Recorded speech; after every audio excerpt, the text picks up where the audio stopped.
ஒரு கிராமத்தில் அப்பாவி விவசாயி ஒருவர் இருந்தார். அவர் ஒரு நாள் சந்தைக்கு சென்று ஒரு கிளியை வாங்கினார். கிளி பேசும் என்று கடைக்காரர் சொன்னதால் அவர் மகிழ்ச்சியுடன் அதை வீட்டிற்கு கொண்டு வந்தார். வீட்டிற்கு வந்ததும் கிளியிடம் பேச ஆரம்பித்தார். கிளியே, என்ன சாப்பிடுகிறாய் என்று கேட்டார். கிளி அமைதியாக இருந்தது. கிளியே, என் பெயர் என்ன என்று கேட்டார். கிளி மறுபடியும் அமைதியாக இருந்தது. விவசாயிக்கு கோபம் வந்தது. இந்த கிளி பேசவே மாட்டேங்குதே, என்னை ஏமாற்றி விட்டார்களே என்று புலம்பினார்.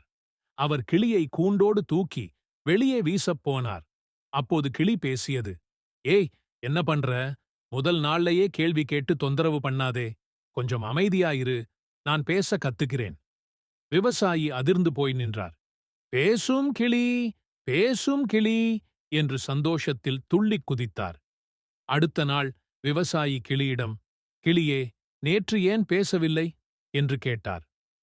கிளி சொன்னது, நேற்று நான் உன் மனநிலையை பார்த்தேன். நீ கோபமாயிருந்தா நான் பேசினா என்னை அடிச்சிருவன்னு பயந்துட்டேன். விவசாயி சிரித்துவிட்டார்.